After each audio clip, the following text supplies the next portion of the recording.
Mesdames, Messieurs, bonjour, bienvenue au Salon de l'Agriculture, porte de Versailles à Paris, pour une émission spéciale Bretagne, Pays de la Loire. Nous sommes ensemble pendant 1 heure pour parler de l'agriculture de nos deux régions, un secteur important qu'il s'agisse des surfaces ou des productions agricoles, mais un secteur durement frappé par la crise économique dans nos élevages, crise sanitaire avec notamment le lait contaminé de Lactalis. Alors comment faire face? Quelles sont les solutions? Finalement, faut-il mieux manger pour sauver notre agriculture? C'est le débat de dimanche en politique. Avant de vous présenter nos invités, je vous propose d'écouter ces quelques réactions recueillies dans les allées du salon auprès d'exposants. Pour eux, vous allez le voir, le salon est un rendez-vous incontournable. Le salon de l'agriculture, c'est d'abord une vitrine. Et il faut vraiment le voir comme ça. Même si on vend 500 pots de rillettes ici chaque jour, c'est pas ça qui va nous faire vivre, honnêtement. C'est un investissement, en fait. C'est pas une dépense. C'est un investissement sur l'avenir et sur la Sarthe. Il faut qu'on communique ensemble sur, sur notre métier de chacun, les difficultés aussi qu'on le rencontre. Parce que la consommation, elle n'est pas aujourd'hui sur une spirale à la hausse. On est plutôt dans des difficultés de consommation. Les gens, ils papillonnent un peu plus. Donc il faut qu'on discute, quoi. Il faut qu'on parle. Si on ne venait pas au salon, beaucoup ne connaîtraient pas l'éleveur, l'agriculteur, la race. Voilà, donc c'est très important de se déplacer pour venir exposer nos produits. Demain, peut-être qu'on n'aura plus d'agriculteurs dans nos exploitations. Et ça, c'est un grave problème. C'est un salon grand public. Avant tout, il y a une partie professionnelle, notamment je pense aux éleveurs. Ici, il y a des concours qui sont très professionnels. On est dans la génétique, on est dans l'élevage, on est dans la sélection. C'est très très important au niveau professionnel d'être là. Et d'un autre côté, de montrer et de faire connaître les produits au grand public, puisque in fine, c'est le public qui va déguster les produits issus des filières qui sont présentées ici. Et pour ces exposants, le salon, c'est aussi un investissement important. Il faut savoir qu'un stand ici, ça coûte entre 30 000 et 250 000 euros. Des exposants, je vous ai dit, rencontrés dans les allées du salon, où se trouve aussi Isabelle Réty, que nous allons retrouver tout au long de cette émission. Bonjour Isabelle, vous allez nous faire découvrir l'envers du décor. Il y a beaucoup d'ambiance là autour de moi à la fin de ce salon. Ouais. Sur ce plateau, à mes côtés, Bruno Parmentier, bonjour, vous êtes économiste, consultant en agriculture et ancien directeur de l'École supérieure d'agriculture d'Angers. Et François Collard-Dutilleul, bonjour, bonjour, vous êtes juriste. Vous avez été prof à l'Université de Nantes pendant quelques années et vous avez dirigé un programme européen sur la sécurité alimentaire. Vous organisez pendant ce salon un autre salon qui s'appelle « Sortons l'agriculture du salon ». Ça veut dire que ce salon-là n'est pas représentatif pour vous? Si, il est représentatif et c'est en même temps une fête et c'est en même temps grave et sérieux. Donc, simplement, vous entendez comme moi tout le brouhaha du salon, qui est un brouhaha joyeux. Et il y a des petites voix faibles qui correspondent à des initiatives individuelles, des petites expériences qui ne peuvent pas passer le niveau sonore du salon. Alors, on les sort une journée pour aller débattre avec les personnes qui ont des expériences innovantes. Avec l'espoir un jour d'intégrer le salon? Peut-être que sortons l'agriculture du salon, c'est l'agriculture de demain. Bruno Parmentier, ça sert à quoi aujourd'hui le salon de l'agriculture? Comme l'ont dit les gens que vous avez interviewés, c'est d'abord une opération de relations publiques. La plupart des Parisiens, petits, ils n'ont jamais été à la campagne. La campagne, c'est le truc vide, des deux côtés de l'autoroute, quand on va au bord de la mer ou quand on va à la montagne. Donc c'est du folklore dans le salon d'agriculture? Non, c'est pas du folklore. Ils viennent regarder qu'est-ce qu'il y a derrière la pomme frite. Il y a de la pomme de terre. Qu'est-ce qu'il y a derrière le poisson pané? Il y a la pêche. Qu'est-ce qu'il y a derrière la tranche de jambon? Il y a des cochons, il y a des éleveurs, etc. Et donc, ça, c'est très important, parce qu'on est tous des immigrés de l'agriculture, première, deuxième ou troisième génération. Mais la génération actuelle des petits Parisiens, ils n'ont jamais eu l'occasion d'aller vraiment à la campagne, voir ce qui se passe. Or, c'est fondamental de faire le lien entre son assiette et tous les efforts qui ont été faits pour la remplir. D'accord, on y fait d'ailleurs de la pédagogie. Nos deux régions, Bretagne et Pays de la Loire, en tout cas, elles sont bien représentées, présentes dans ce hall, notamment des régions. Alors, quelles sont nos productions en Bretagne et Pays de la Loire? Tout de suite, la réponse en images.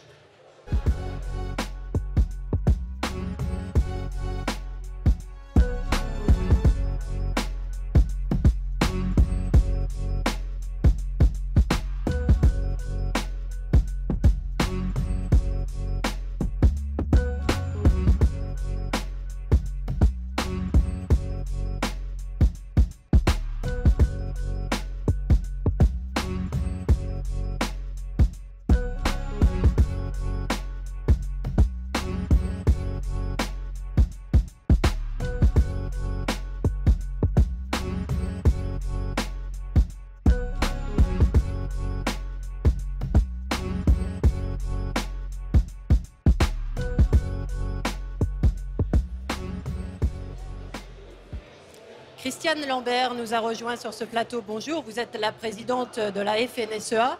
Vous êtes aussi agricultrice dans le Maine-et-Loire. Quel type d'agriculteurs on rencontre au Salon de l'Agriculture?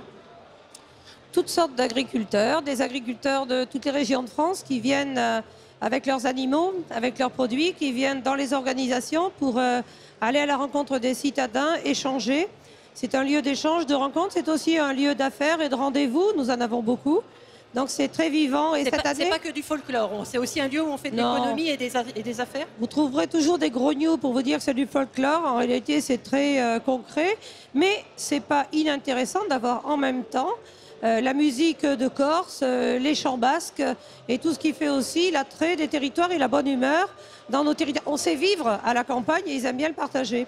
Oui, et le téléspectateur s'en rend peut-être pas compte, mais il y a beaucoup de bruit et de chants corse là autour de nous. On va rappeler quelques chiffres en ce qui concerne l'agriculture dans nos deux régions. L'agriculture en Bretagne, c'est 69 680 emplois, presque autant dans le secteur agroalimentaire. Là, en Pays de la Loire, c'est la deuxième région de France pour l'emploi agricole avec 78 814 emplois, 4 500 dans l'industrie agroalimentaire. On va rejoindre Isabelle Rettig. C'est un secteur qui recrute et qui a parfois de la peine à recruter, Isabelle, l'agriculture. Oui, tout à fait, Christine. C'est ce que va nous expliquer Gilles Burel qui est avec nous. Alors Gilles Burel, il est animateur coordinateur de l'ANEFA dans le Finistère. L'ANEFA, c'est l'Association nationale emploi-formation en agriculture. Et figurez-vous que le Finistère est le département qui propose le plus d'offres d'emploi agricoles en France. Et d'ailleurs, c'est pas le seul. Vous allez voir que dans nos régions, il y en a pas mal aussi. Gilles, vous êtes venu avec des chiffres tout frais. Dites-nous un petit peu ce que vous nous avez apporté.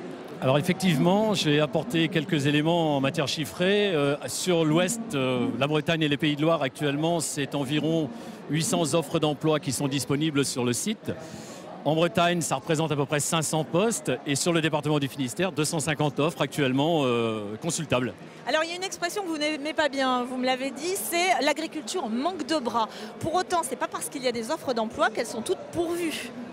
Alors absolument, c'est une expression qui a le don de mériter un petit peu parce que je considère que pour travailler dans le métier agricole, les bras ne suffisent pas. Il faut aussi des gens dotés d'un cerveau et qui accessoirement savent s'en servir pour réfléchir parce que les métiers sont devenus modernes, font appel à de nouvelles technologies et ce sont des emplois à part entière. Ceci étant, c'est encore l'élevage, le maraîchage aussi en Pays de la Loire qui recrute le plus. Mais ce sont des emplois salariés, il faut le préciser aujourd'hui, qui recrutent davantage. Alors absolument, il faut noter quand même que pour ne parler que du département du Finistère, c'est un département où le nombre de salariés a dépassé le nombre de chefs d'exploitation. Donc aujourd'hui, on assiste à l'échelle de la Bretagne et même un petit peu à l'échelle de l'Hexagone à un transfert d'actifs avec un développement du salariat, avec simultanément une baisse du nombre de chefs d'exploitation. Mais le volume de travail restant constant, il est nécessaire de trouver des personnes pour occuper les postes disponibles. En tous les cas, c'est important de sensibiliser les jeunes notamment, et je ne sais pas si vous le savez, mais dans notre région, on compte 153 établissements de formation agricole, 20 centres de formation des apprentis, de la formation continue aussi, et puis de l'enseignement supérieur avec Agrocampus Ouest, par exemple, présent à Rennes et à Angers notamment. Voilà Christine. Oui, des jeunes de plus en plus formés. On peut citer des exemples. On est salarié agricole, mais aussi, on peut aussi être pilote de drone en fait quand on fait de l'agriculture. Est-ce que c'est un secteur en devenir et qui recrute, Bruno Parmentier? C'est évidemment un secteur en devenir, mais on n'a plus besoin de bras au sens des bras à l'ancienne, parce que maintenant il y a des robots, il y a des tracteurs. On a besoin de cerveau. En fait, c'est une activité qui devient de plus en plus intensive au niveau intellectuel et de moins en moins au niveau physique, puisqu'on a les aides physiques. Mais c'est une activité en plus qu'il faut réinventer complètement pour passer d'une agriculture mécanique, chimique à une agriculture agroécologique. Donc, je dirais même c'est le principal secteur des futures start-up. Il va falloir vraiment réinventer le monde parce qu'on va seulement commencer à découvrir vraiment le monde du vivant qu'on ne connaissait pas. C'est un secteur en mutation, François Collard-Dutilleul? Oui, c'est un secteur en mutation. Pour le dire, on peut préciser que quand on parle de l'agriculture connectée, l'agriculture de robots, l'agriculture connectée, il ne faut pas oublier qu'elle doit d'abord être connectée à la nature avant d'être connectée à la technique ou au logiciel. Il faut il faut éviter qu'elle soit déconnectée de la nature. C'est le risque aujourd'hui? Oui, c'est le risque aujourd'hui. Oui. Enfin, je pense au contraire que toutes les possibilités du numérique aujourd'hui nous permettent d'être mieux connectés à la nature, à la connaissance des sols, à la connaissance des besoins des plantes et à faire une agriculture plus durable et numérique. Je m'explique. On est aujourd'hui en capacité d'avoir des sondes capacitives que l'on met dans les sols qui analysent la quantité d'eau disponible ou pas pour les plantes. On analyse en instantané la composition de la tige de blé et on sait si elle a besoin d'azote ou pas, donc on n'apporte pas de dose inutile. On est en capacité d'analyser instantanément la qualité du lait quand on traite ses vaches avec un robot. Mais on a aussi besoin d'écouter la terre, les Bien animaux, sûr. c'est ce que dit Oui, mais enfin, François Collard-du-Tilleul. Oui, mais quand on peut les écouter avec des capteurs, c'est quand même plus pratique que de l'écouter juste comme ça, sans moyens pour le faire. Et l'appropriation par les agriculteurs de ces outils vont toujours dans le sens d'une amélioration des conditions de travail des agriculteurs et de leurs salariés et d'une amélioration de la réponse aux problématiques environnementales. C'est une constante et c'est une bonne chose. On va en reparler un peu plus tard. Ils sont en tout cas chaque année plusieurs centaines à faire le choix de l'agriculture et à changer de métier, à se reconvertir. C'est un reportage de Sylvain Saliou et de Bruno Van Vassanov. Donc là, on va pouvoir voir si elles sont gestantes ou non. La formation touche à sa fin. Dans quelques mois, ces adultes en reconversion auront quitté l'école et travailleront dans l'un des élevages porcins de la région. Hop, on est bon, elle est gestante. Patrick a été barman puis serveur dans un restaurant pendant 25 ans. Il a découvert les cochons lors d'un stage l'été dernier. Je voulais changer du tout au tout, passer de costard-cravate à la côte, ça ne me dérangeait pas. Dans son nouveau métier, il aura des horaires plus fixes que dans la restauration et un salaire de 1 500 € pour commencer. Il trouvera facilement du travail, malgré les difficultés que traverse le secteur.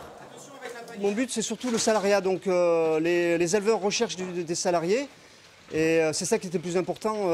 La crise, vous avez bien vu, il y a 4-5 ans, il y avait une crise, mais c'est reparti très rapidement. Donc, non, ça ne fait pas peur du tout. C'est un métier où il y a pas mal d'offres d'emploi. Antoine, il a déjà plusieurs vies professionnelles derrière lui, opticien puis employé de banque. Ce fils d'aviculteur n'a jamais eu envie de reprendre l'affaire familiale, jusqu'au jour où... Il y a des acheteurs qui commençaient à se prononcer pour leur achat d'exploitation, et ça m'a fait tilt. 8 mois de formation plus tard, il va prendre la suite de son père. Il va devoir commencer par investir pour mettre les poulaillers aux normes. Moi, je vais transformer les poulaillers pour justement répondre aux demandes sociétales et habituer les poules à aller vers du plein air. Ça m'inquiète, faire des investissements si lourds sans avoir de vision. Mais au bout d'un moment, il faut être entrepreneur. Quand on fait le choix de racheter une exploitation agricole, c'est une société. Et il faut un jour penser à entreprendre. Donc ça fait partie du jeu. Elles ont 10 jours. Oui, c'est ça. Donc 6 jours, 10 jours. Antoine sait que son père sera là pour l'accompagner à ses débuts. Patrick, lui, compte sur les conseils de son futur employeur pour réussir sa réinsertion. Comme eux, chaque année, plusieurs dizaines de Bretons se reconvertissent dans l'agriculture. La reconversion, c'est un peu un saut dans le vide quand même, non, François Collard-du-Tilleul? C'est en même temps un bon signe. La reconversion, ça veut dire qu'on s'adapte, ça veut dire qu'on a compris comment il fallait réagir, changer de métier d'ailleurs, venir à l'agriculture sans y avoir été avant, ou changer de métier dans l'agriculture, je crois que c'est plutôt un bon signe, la mobilité. Un bon signe, malgré tout, l'agriculture est en crise, traversée par des crises à répétition, notamment dans l'élevage, dans nos 2 régions, elles sont particulièrement touchées, comme nous le rappelle Isabelle Rettig. Les prix, ceux du lait et de la viande principalement, ont été cette année encore au cœur de la colère des producteurs, en Bretagne comme en Pays de la Loire. Au printemps dernier, mais aussi cet hiver, ils se sont mobilisés pour attirer l'attention des consommateurs et des pouvoirs publics sur leurs difficultés. Blocage des laiteries, des grandes surfaces, distribution de tracts, manifestations, tous les moyens ont été bons pour alerter. Il y en a qui font du beurre et nous, le producteur, on n'a pas l'argent du beurre. C'est clair qu'aujourd'hui, on est la base, c'est nous qui faisons travailler tout le monde et on n'arrive même pas à se rémunérer. Enfin, c'est quand même une honte, quoi. Ça ne peut plus continuer. L'État, les politiques, les industriels devront trouver une solution a fortiori, sinon on n'aura plus de producteurs demain. Mais comment réconcilier des intérêts divergents, faire pression sur les industriels et la grande distribution qui, de leur côté, réfutent les accusations? Si vous avez des problèmes, vous avez des soucis, moi j'en ai aussi. Alors, alors vous avez l'impression que c'est toujours les mêmes, on est toujours en train de gagner du pognon, on gagne plein de pognon sur votre dos. Lors des États généraux de l'alimentation, industrielle et GSM s'étaient pourtant engagés à mieux rémunérer les agriculteurs, à limiter les promotions et à favoriser la production française. Mais 2 mois plus tard, en pleine négociation commerciale, la charte de bonne conduite semble avoir été oubliée et les prix restent bas. Difficile à avaler pour des agriculteurs dont un tiers ne gagnerait pas plus de 350 € par mois. Mes parents sortaient de bons SMIC, on va dire. Et puis nous, on n'en sort que 1 pour 2, quoi. Reste que le gouvernement a présenté fin janvier un projet de loi visant à mettre fin à cette guerre des prix et à mieux rémunérer les agriculteurs. C'est la construction du prix payé aux agriculteurs qui sera demain inversée. C'est la proposition de contrat par le producteur, le prix construit par le producteur à partir de coûts de production, avec une montée en puissance des organisations de producteurs. L'année 2018 s'annonce donc décisive pour un monde agricole malmené et au bout du rouleau. Le juste prix dans une loi pour, à l'issue des États généraux de l'alimentation. Vous y croyez, Bruno Parmentier? L'inégalité des forces est absolument gigantesque. Hein. Il y a 500 000 agriculteurs, ensuite il y a 50 à 60 000 industriels, et puis il faut se rendre compte, les Français ne le savent pas, il n'y a plus que 4 acheteurs pour la nourriture. Il y a 4 acheteurs qui achètent 70% de notre nourriture. Ah, évidemment, c'est eux qui commandent. Donc, effectivement, intervertir les choses, pourquoi pas, ce serait bien. Il faut que les agriculteurs soient beaucoup plus forts entre eux pour résister aux pressions énormes de ces gens qui ont le monopole de l'achat. Bon, alors, on va croire, peut-être, ce qui n'a pas marché va marcher, pourquoi pas. Mais ensuite, il faut aussi que les Français consacrent peut-être un peu plus d'argent à cette activité essentielle qui est de se nourrir. Vous savez, il y a encore 40 ans, on consacrait 40% de ses revenus pour se nourrir, aujourd'hui 14%.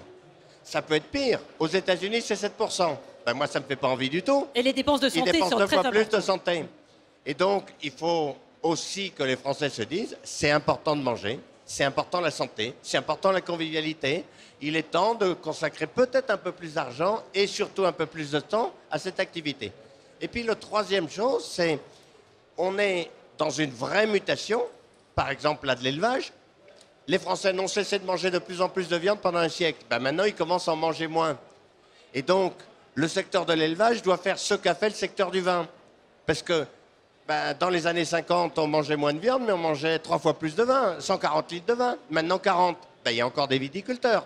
Sauf qu'il n'y a plus de gros rouge qui tâche. On s'est spécialisé dans ce qu'on sait le mieux faire, la qualité. Et donc, dans l'élevage, il faut qu'on fasse, pour l'essentiel, des viandes et du lait de qualité à haute valeur ajoutée, qui n'ait pas autant de concurrence internationale que les choses bas de gamme. Il faut changer le modèle agricole, notamment dans l'élevage, comme le dit Bruno Parmentier. Je vous fais causer après, Madame Honoré. Je crois qu'il faut faire beaucoup plus de politique avant de faire de l'économie. Il faut considérer que l'agriculture, c'est d'abord pour nourrir. Il faut partir de la fourchette vers la fourche et pas le contraire. On a des besoins de nourriture. C'est un besoin vital, la nourriture. Tout le monde doit pouvoir accéder à une alimentation de qualité, comme tout le monde a le droit d'accéder à des médicaments de qualité. Est-ce qu'on imagine ce que serait le secteur de la santé si on appliquait ce qu'on applique sur la qualité des produits à l'agriculture? Avec de la santé à 2 vitesses, des médicaments qui fonctionnent pour les plus riches et des médicaments moins bons pour les moins riches. Ça veut rien dire, ça. C'est impossible. La nourriture, c'est un besoin vital, c'est un besoin fondamental. Christiane Lambert, sur ce sujet, vous y croyez, vous, aux États généraux de l'alimentation et à la loi pour rétablir un autre rapport de force entre agriculteurs et distributeurs? Non seulement j'y crois, mais j'y travaille, madame.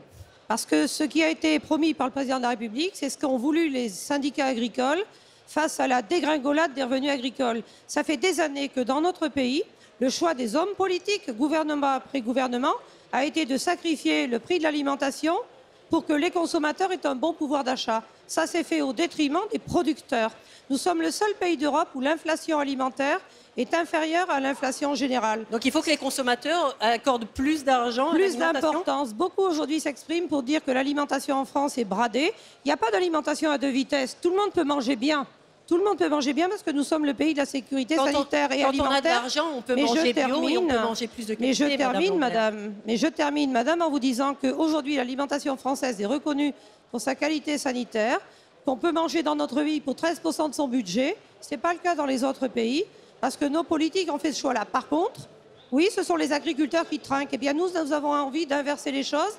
Et ce n'est pas qu'un enjeu agricole, c'est un enjeu de société. Que restera-t-il dans les départements s'il n'y a plus d'agriculture? Il n'y aura plus d'emploi, il n'y aura plus de production, il n'y aura plus de territoire. C'est l'effilochement de certains territoires. Donc, M.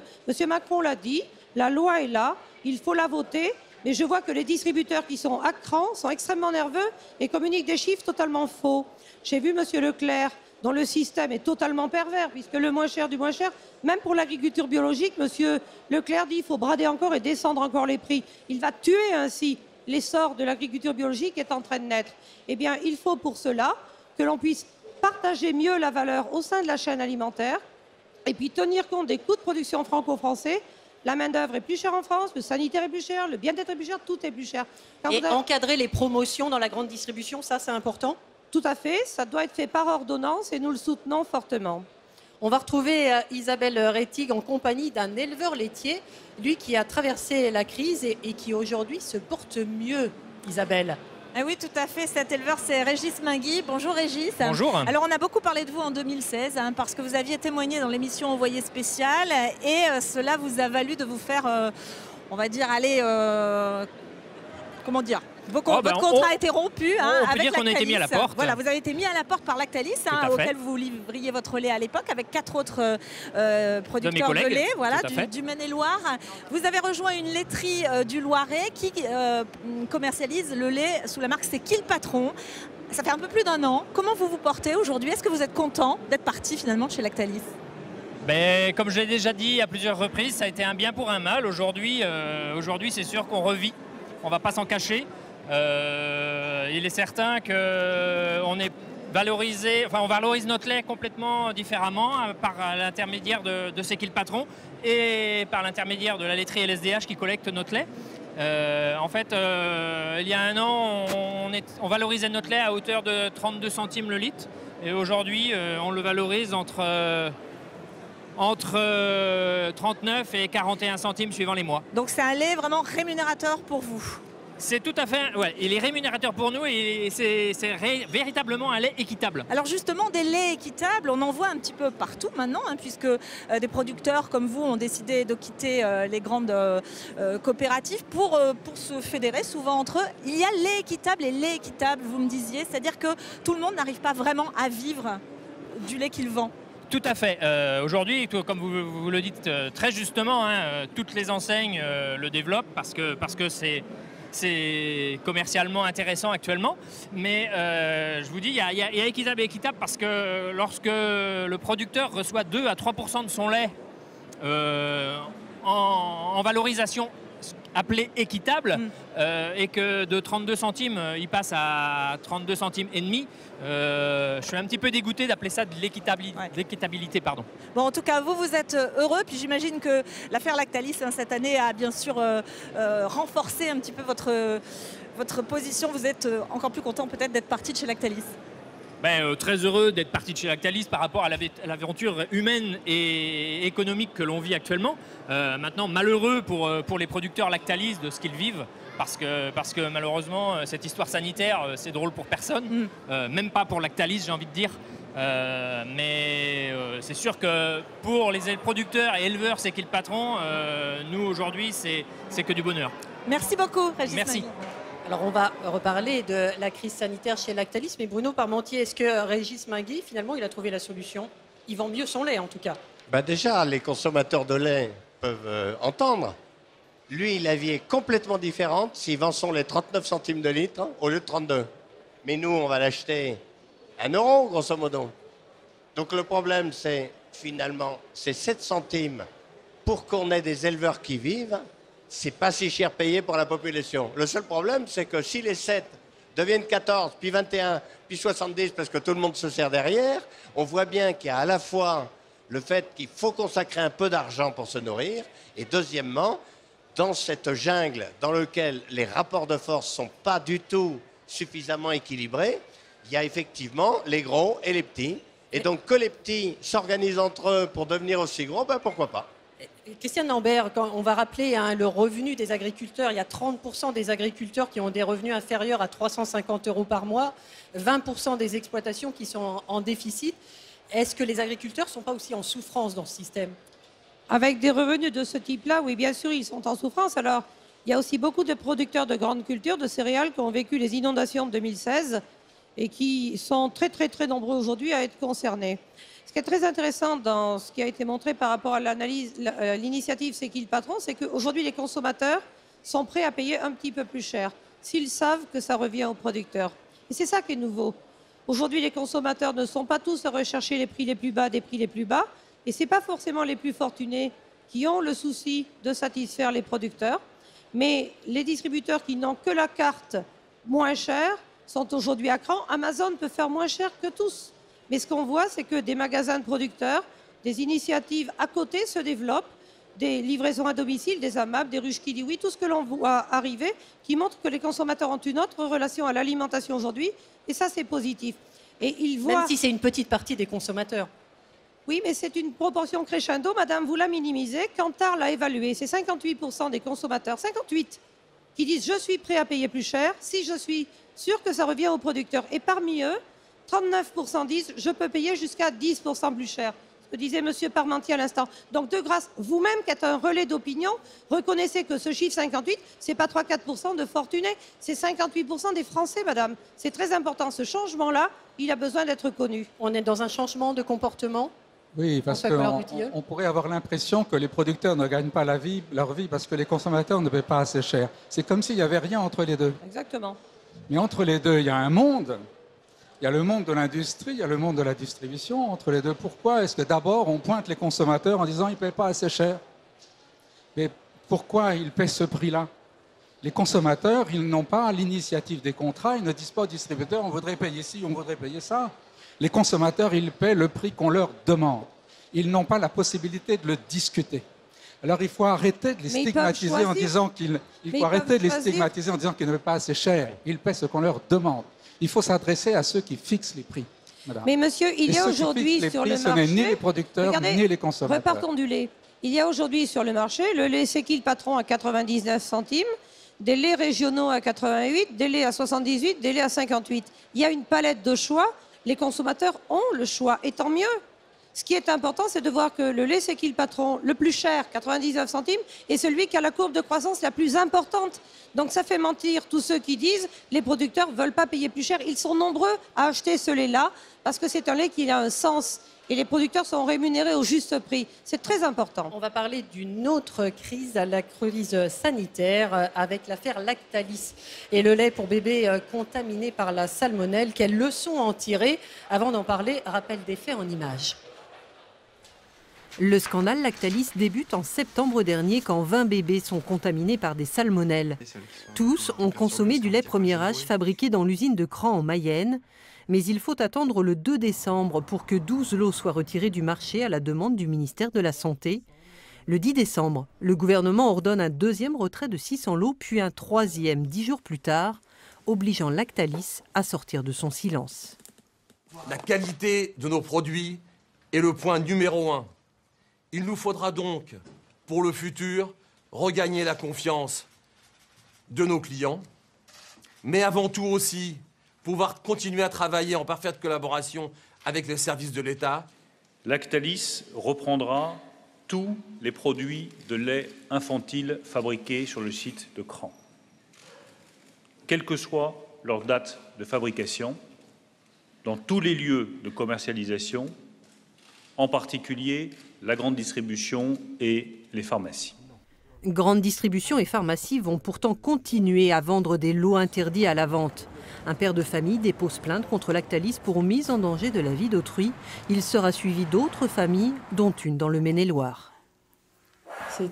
C'était nous qui lui donnions ce poison. J'aurais jamais imaginé que ça pouvait venir d'un lait infantile. Enfin, je pensais qu'il y avait tellement de contrôle que ce n'était pas possible une contamination de ce genre. Dans cette affaire, Lactalis a toujours donné une seule version des faits, des travaux dans la tour de séchage, avant de révéler que la bactérie était présente dès 2005, quand l'usine appartenait au groupe Célia. Lactalis qui a reconnu avoir découvert des traces de salmonelle jusqu'en 2016 au cours d'autocontrôle sans jamais en avoir informé les autorités. L'usine de Cran est à l'arrêt depuis le 8 janvier. La plupart des employés ont été reclassés dans les autres usines du groupe. Nous ont rejoint sur ce plateau Mégane Gorbani, bonjour, de l'ONG Défense des consommateurs Foodwatch, et Guillaume Garot, bonjour, bonjour. Ancien ministre délégué à l'agroalimentaire, député socialiste de la Mayenne, tout proche de chez Lactalis. Est-ce que l'entreprise a bien géré la crise, Guillaume Garot ? Écoutez, ce qui est évident, c'est qu'il y a eu un vrai problème d'information vis-à-vis des consommateurs, mais aussi, sans doute aussi, de transparence sur la transmission de ce qu'on appelle les autocontrôles, à la fois sur les produits, mais aussi sur l'environnement. Alors, les autocontrôles, c'est des contrôles que l'entreprise fait elle-même par des laboratoires. Elle-même, parce que c'est la règle, parce que c'est la loi. Mais ce qui est vrai, c'est ce que l'entreprise nous a dit, elle nous dit « mais moi, je n'étais pas tenu de transmettre les résultats de ces autocontrôles sur l'environnement. » Et ça vous satisfait, ça, comme réponse ? Eh bien non, justement. Je considère aujourd'hui qu'il faut améliorer d'abord la transparence sur ces autocontrôles, c'est-à-dire la transmission de ces autocontrôles à l'État, qui est l'instance de régulation et de contrôle. Et puis, au-delà de ça, il faut améliorer les procédures d'information. Parce que là, manifestement... C'est la culture du secret. Hein, oui, mais on ne peut pas s'en tenir à ça. Et il faut nécessairement, pour toutes les entreprises de l'alimentation, qu'on soit beaucoup, en tout cas, bien meilleur du point de vue de la formation. Mais il y a une troisième chose qu'il faut dire également, c'est qu'on doit améliorer aussi les contrôles de l'État sur ces autocontrôles, sur l'ensemble de la filière. Mais pour ça, il faut des moyens, et des moyens humains en particulier. C'est-à-dire des agents qui vont dans les laboratoires pour vérifier ces contrôles. Des agents de la répression des fraudes, mais aussi des agents des services vétérinaires, pour qu'on soit absolument garanti de la sécurité sanitaire, même s'il faut le dire, depuis 50 ans, on a fait d'énormes progrès, mais ce n'est pas suffisant, il faut toujours continuer. On va en reparler. Mégane Gorbani, pourquoi porter plainte ? On porte plainte parce qu'il y a 4 acteurs en fait, dans l'affaire Lactalis qui ont montré des carences, qui n'ont pas respecté leurs obligations vis-à-vis de la loi. Il y a Lactalis, en effet, qui devait mener des autocontrôles et qui apparemment a détecté en 2011 des autocontrôles positifs à la salmonelle, même dans les produits. Après, nous, on sait aussi que la loi est assez claire, le code rural est assez clair sur le fait que Lactalis ou les responsables de laboratoire, s'ils avaient une raison de penser ou de suspecter tout danger sanitaire, devaient alerter les autorités. Ça n'a pas été fait. Donc vous dites, vous, la loi, elle existe, il n'y a pas besoin de... Sur ce point-là, la loi existe. Ensuite, il y a des responsabilités par rapport aux distributeurs qui n'ont pas exécuté les procédures de retrait et de rappel. On se souvient que début janvier, on a appris que 30 grandes surfaces avaient continué à vendre des produits pourtant rappelés. Donc ça, c'est un défaut en fait, d'obligation qui est pourtant inscrit dans la loi. Et il y a finalement les autorités qui ont failli à leur devoir de contrôle, puisque aujourd'hui, on a eu des enfants qui ont été malades atteints de salmonellose. Vous voulez un procès, clairement ? Nous, il y a déjà une enquête qui a été menée. On attend la nomination d'un juge d'instruction. Nous, ce qu'on veut, c'est que notre plainte, qui a d'ailleurs été rejointe par une dizaine de parents, parce qu'ils avaient aussi alerté d'ailleurs des supermarchés qui n'ont pas retiré les produits, on veut qu'elle nourrisse l'enquête qui est menée par le parquet de Paris. François Collard-du-Tilleul, vous parlez d'échec de ces procédures de contrôle sanitaire. C'est sûr que quand on a beaucoup de règles et qu'elles ne sont pas appliquées, c'est un échec. Il n'y a pas de doute. Parce qu'on peut ajouter une virgule ou deux aux règles, mais on ne peut pas ajouter non plus grand-chose. Il y a déjà énormément de choses. Comme elle le disait, il y a des informations qui auraient dû être données qui ne l'ont pas été. Alors, évidemment, il y a la voie qui consiste à alourdir les sanctions toujours plus. Mais ce n'est pas une voie très profitable. Qu'est-ce qu'il faut faire alors ? Qu'est-ce qu'il faut faire ? Je crois qu'il y a une prise de conscience dans les entreprises, une prise de conscience de plus en plus grande. Je crois que Lactalis n'est pas représentatif de ce qui se passe dans l'industrie agroalimentaire. Quand on se promène, j'imagine que Guillaume Garot, tous, on a l'occasion de le faire, ce n'est pas représentatif. Il y a eu chez Lactalis quelque chose de spécial, cette culture du secret. Et quelque chose peut-être de plus grave, c'est qu'il y a 2 solutions. Soit Lactalis a repéré des salmonelles dans les pots de lait en poudre. Et alors il fallait faire l'information beaucoup plus tôt. Soit il ne l'a pas repéré, et alors c'est embêtant. C'est embêtant aussi de ne pas l'avoir repéré. Donc non, du côté de Lactalis, c'est, je pense, la culture du secret, enfin je crois la culture du secret, qui est la première des fautes. Guillaume Garot, puis Bruno Parmentier. Il y a la justice qui a été saisie. Disons aussi qu'il y a une commission d'enquête parlementaire qui est constituée à l'Assemblée nationale et qui prendra le temps qu'il faut pour faire la lumière sur le respect ou non des procédures, hormis évidemment l'enquête judiciaire. Et puis, il y a aussi le Conseil national de l'alimentation que je préside, qui est chargé de tirer les enseignements, tirer les conclusions, tirer les leçons de ce qui s'est passé. Lactalis, c'est une exception, les autres, ils se comportent bien. On verra tout ça, on verra tout ça. Et moi, je ne peux pas le dire avant même de connaître l'ensemble des éléments. Ce qui est évident, c'est qu'aujourd'hui, il y a eu une contamination. Aujourd'hui, il y a une question sur les autocontrôles et aujourd'hui, il y a une question sur les contrôles du point de vue de l'information, de la transparence et du rôle, en effet, de l'État là-dedans. Et c'est tout ça qu'il faut mettre au jour aujourd'hui. Mais je le dis, il faut aller au fond des choses et donc prendre le temps d'aller au fond des choses. Bruno Parmentier, qu'est-ce qu'il faut faire pour éviter une nouvelle affaire Lactalis? Alors, je vais être un peu caricatural. Il faut plein d'affaires Lactalis pour qu'on progresse. Chaque fois qu'on a des affaires comme ça, l'opinion publique oblige la presse, la preuve, vous en parlez, les politiques, à réagir. Mais quand on prend du recul, on a une crise majeure sans avoir un seul mort. Mais il y a encore 10 ans, 15 ans, 20 ans, et alors ne parlons pas de 50 ans, donc, finalement, c'est pas si grave. Après souper. C'est parce qu'on a tiré des conclusions positives de chaque crise que petit à petit, les choses vont mieux. Et heureusement, dans les dernières crises alimentaires, aussi bien Lactalis que la lasagne au cheval roumain, que l'œuf au fipronil, heureusement, il n'y a pas eu de mort. Mais il faut absolument que l'opinion publique continue à se mobiliser et pousse les médias à en parler, pousse les politiques à regarder, pousse à améliorer les lois, mais il y a les lois et l'usage qu'on en fait. Parce que là, on a vu, il y avait des lois et puis il y a des gens qui ont failli. Et donc, quelque part, il faut que la transgression de la loi coûte de plus en plus cher, en opinion publique et en argent. Mais la réalité, c'est que la nourriture est de plus en plus sûre dans ce pays et on est un des pays où la nourriture est le plus sûre au monde. Donc continuons les efforts. Est-ce qu'effectivement ça va coûter cher à Lactalis finalement? Parce que regagner la confiance du consommateur, ça va être difficile derrière. Est-ce que ça, c'est pas une sentence finalement, Agathe Corbani? Encore une fois, il n'y a pas que Lactalis et les consommateurs ont un droit à l'information. Et scandale après scandale, en tout cas ce que nous on a constaté Foodwatch, c'est qu'il y a toujours des zones d'ombre. Les consommateurs ne savent pas par exemple aujourd'hui quels étaient les points de vente où les produits contaminés potentiellement ont été vendus par les distributeurs. Sur le scandale du fipronil, pareil, on n'a pas eu ces points de vente là. Aujourd'hui, est-ce qu'on sait si les lots ont été détruits? Nous, Foodwatch, on a par exemple encore une pétition qui est en cours et qui demande à la grande distribution de la transparence, de rendre des comptes aux consommateurs puisqu'ils ont droit à cette information. Alors certes, peut-être qu'il n'y a pas eu de mort qui a été déclarée dans le cadre de l'affaire Lactalis, mais scandale après scandale, en tout cas, on se rend compte que l'information n'est toujours pas transparente. Et pour avoir un peu plus d'informations, on va retrouver Isabelle Rettig en compagnie du directeur des laboratoires de l'Agence nationale de sécurité sanitaire. Isabelle, il y aura selon lui un avant et un après Lactalis. Et oui Christine, il y a un avant et un après Lactalis. Je suis en compagnie de Gilles Salva qui est le directeur des laboratoires de l'ANSES. Alors l'ANSES, c'est l'Agence nationale de sécurité sanitaire de l'alimentation, de l'environnement et du travail. C'est vrai que dans cette histoire Lactalis, on a vu qu'il y avait beaucoup de dysfonctionnements. L'État aujourd'hui vous a saisi pour essayer d'améliorer les procédures, c'est ça dans le futur? Alors l'État va nous saisir notamment sur les plans d'échantillonnage. Combien d'échantillons faut-il pour garantir la sécurité d'un produit comme un lait infantile, mais également sur la conduite à tenir lorsqu'on trouve des échantillons contaminés par salmonelle dans l'environnement des usines.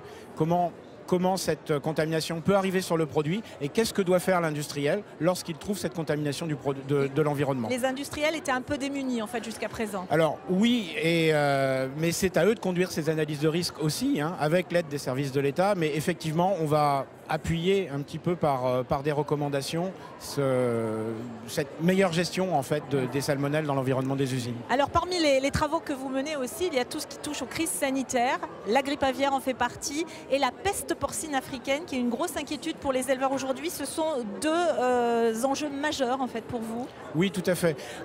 Depuis les 2 dernières années, nous avons eu des crises majeures en termes d'influenza aviaire, ce qu'on appelle la grippe aviaire.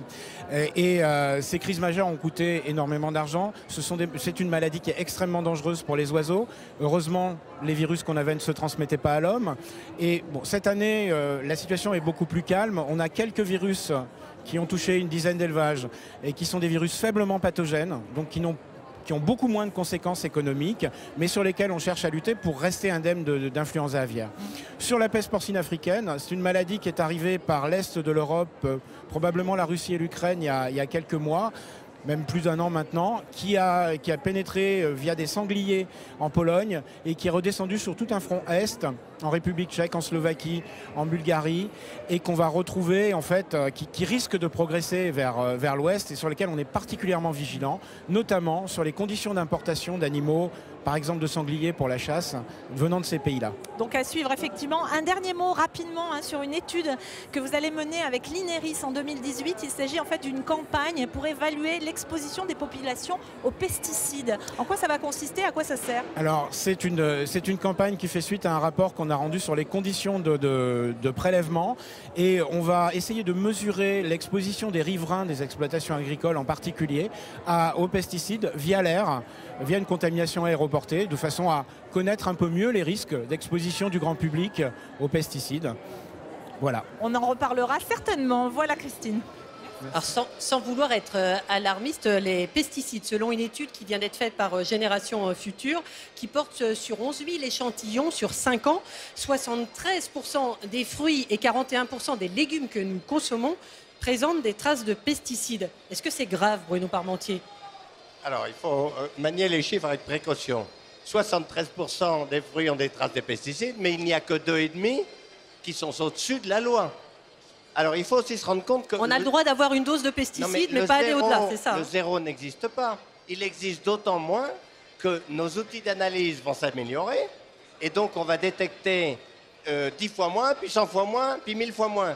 Donc, le zéro, tous les gens qui font des maths savent que ça n'existe pas. Et donc, il y a 2,5% qui étaient en dehors de la loi. Moi, ce que j'aimerais bien savoir, c'est qu'est-ce que la loi a fait pour ces 2,5%? Et d'une manière générale, qu'est-ce qu'on fait pour diminuer l'usage des pesticides, pour qu'il y ait de moins en moins? Mais si les Français pensent qu'on arrivera à zéro, c'est pas vrai. Même dans la bio, il y a plein de résidus. Et puis, de toute façon, de quels pesticides on parle? Je veux dire, il y a aussi beaucoup de produits de la nature qui sont pas bons pour la santé. Dans le temps, quand tout était bio, parce qu'on n'avait pas inventé le pesticide, on mourrait quand même d'hommes des mouches, de maladies bien naturelles. Donc, il faut que la nourriture s'améliore.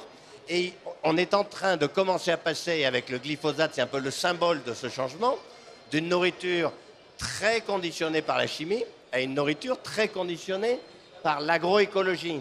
Donc, au lieu de mettre des insecticides et des herbicides, maintenant on va cultiver nos herbicides et on va élever nos insecticides. Élever nos insecticides, ça veut dire élever des bébêtes qui mangent les bébêtes qui mangent nos plantes.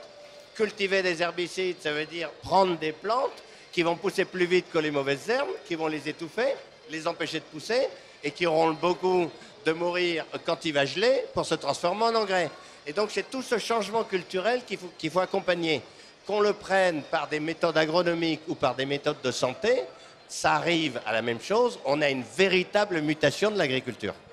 François Collard-du-Tilleul, il faut des pesticides, mais à petite dose, rapidement. Oui, je crois qu'il faut distinguer la question sanitaire et la question économique. Du point de vue sanitaire, on a beaucoup progressé sûrement, mais il y a quelque chose qui nous manque, c'est les effets sanitaires des cocktails de pesticides. C'est pas le tout de savoir qu'il y a telle dose de celui-ci, telle dose de celui-là. Ce qu'on ne sait pas, c'est que l'addition de ces différents pesticides fait sur la santé. Moi, je suis allé en Argentine plusieurs fois dans la Pampa. J'ai rencontré la population, des médecins. Il n'y a aucun doute qu'il y a un lien entre les pesticides et les malformations du fœtus. Il n'y a aucun doute qu'il y a un lien entre le pesticide et les sols qui sont massacrés. Et on ne peut pas s'en passer, disait Bruno Parmentier. Alors, du point de vue économique, ce qui m'inquiète, c'est que l'usage que nous faisons des pesticides, nous en France, mais aussi dans d'autres pays, crée une dépendance à l'égard de sociétés avec lesquelles on ne souhaite pas forcément être dépendant. Isabelle, vous avez trouvé, vous, dans les allées du salon, des alternatives aux herbicides et autres pesticides.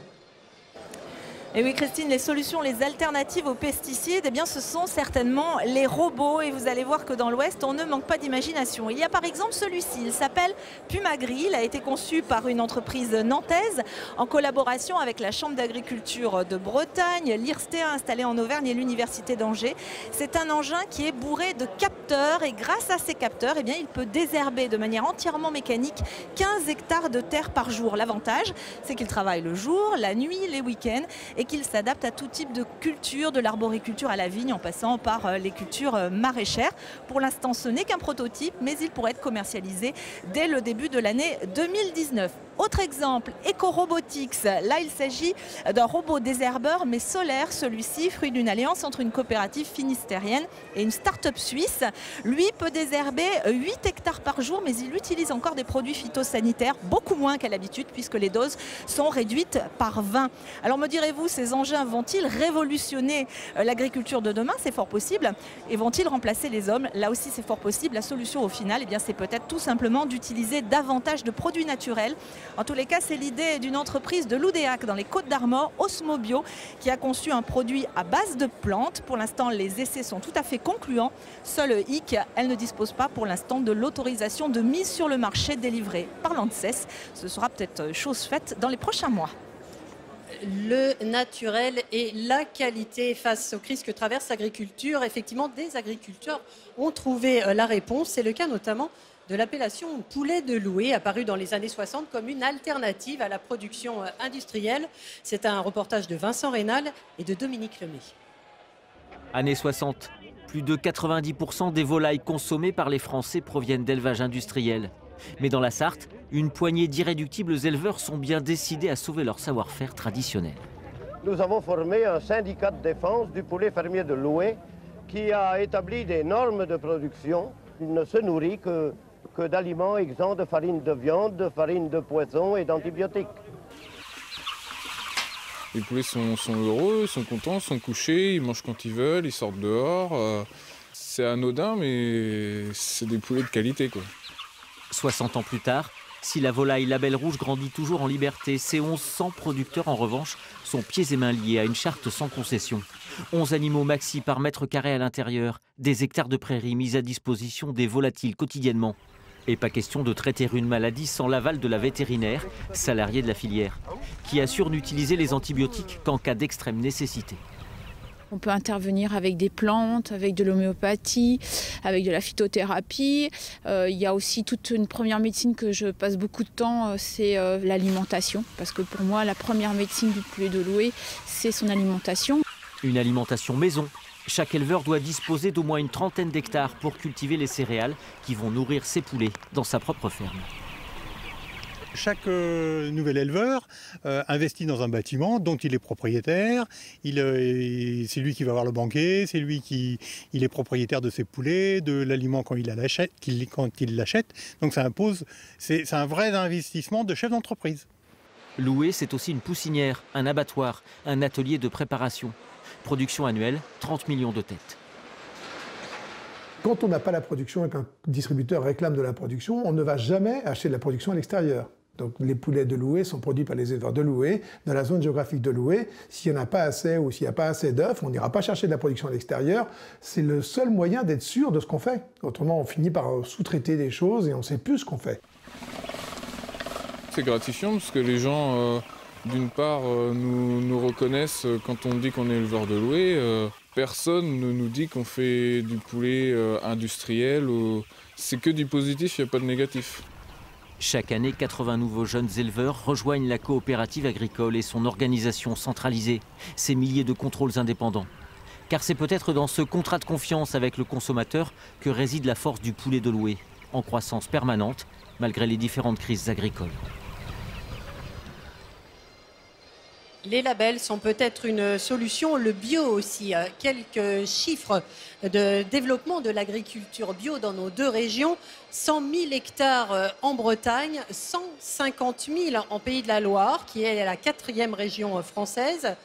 Est-ce que, Guillaume Garot, les labels, le bio, la qualité, c'est une réponse? Et que pensez-vous de la fin des aides à l'installation que le gouvernement a décidé en matière de bio? Le bio, c'est en effet une réponse aux attentes, aux besoins des consommateurs aujourd'hui. d'être dans une alimentation sûre, saine, de qualité. Mais on ne peut pas réduire cette exigence-là uniquement à la réponse bio.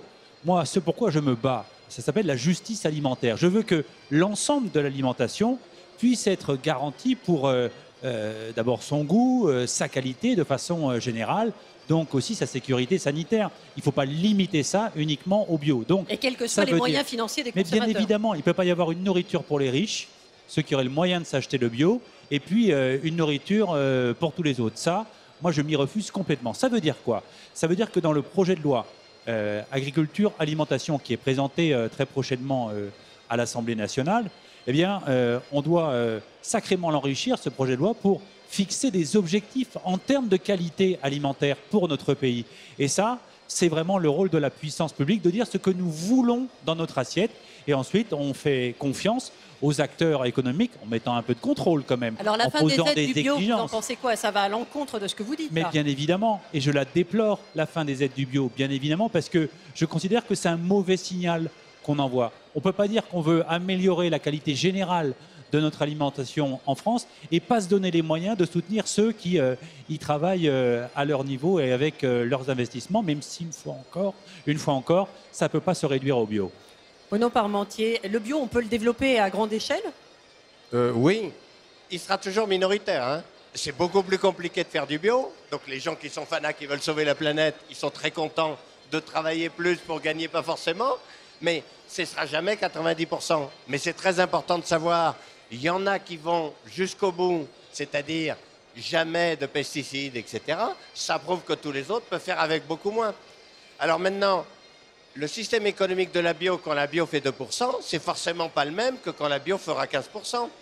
Donc, au début, quand ils sont très minoritaires, il faut les soutenir en permanence.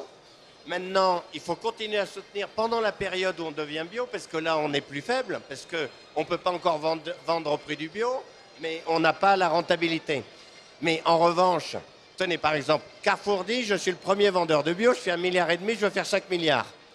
Donc le problème, il est d'abord des relations entre les producteurs bio et Carrefour. Est-ce que Carrefour va mieux partager la marge pour qu'il y ait un marché du bio plus équilibré à terme? Et plus les ce n'est pas forcément par l'impôt. Plus les producteurs sont puissants, plus ils pèseront Voilà, sur si c'est Carrefour. 15 ou 20% de la nourriture, on ne peut pas dire l'impôt subventionne 15 à 20% de la nourriture. Il faut que quelque part, l'ensemble du système économique fasse une niche viable pour tous les acteurs. François Collard-Dutilleul, Oui, moi, je le bio crois peut se que- développer encore?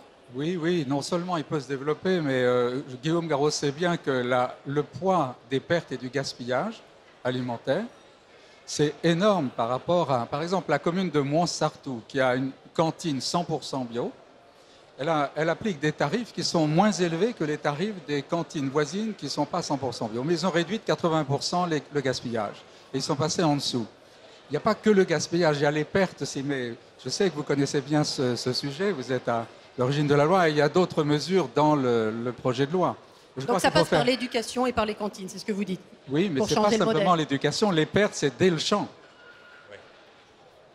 Pour développer une agriculture de qualité, respectueuse de l'environnement, il faut aussi des terres.